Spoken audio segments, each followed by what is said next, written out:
किल्ल्याच्या समोरच्या बाजूने आलात, किल्ल्याच्या समोरच्या बाजूने 2360 पायऱ्या चढताना तुम्ही आजूबाजूला पाहिलेच असेल, पण रायगडाच्या आजूबाजूला पाहताना आपल्याला या सह्याद्रीच्या पर्वत रांगा बघायला भेटल्या।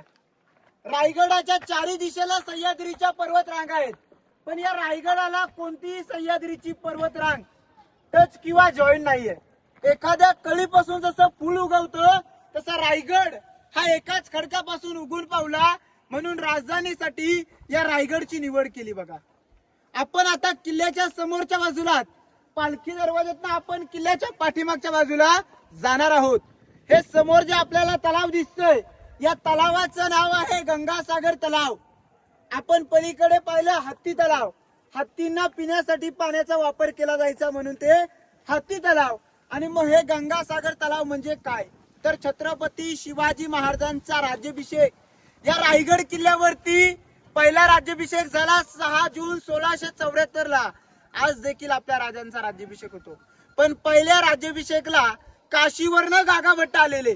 गागा भट्टाने 7 नद्यांचं पाणी अभिषेकसाठी आणलं होतं, उरलेलं पाणी या तलावामध्ये सोडून दिलं आणि याच्यावरनं एक छोटीशी कविता निर्माण केली की गंगा यमुना आणि नर्मदा यांच्या आल्या साऱ्या बहिणी, जले झाले तीर्थांची घरं आणि नाव तलावाचे गंगासागर। म्हणून या तलावाचे नाव देण्यात आलं।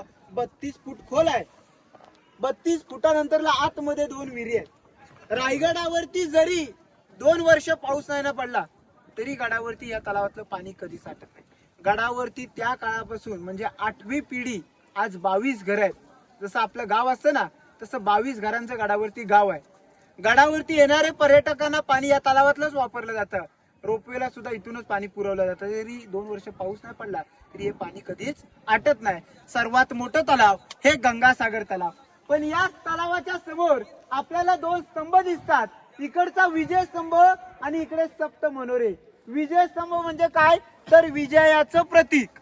आता जर का आपण एखादी वस्तू घेतली तर आपण काय करतो, आपल्या मोबाईल वरती स्टेटसला ठेवतो।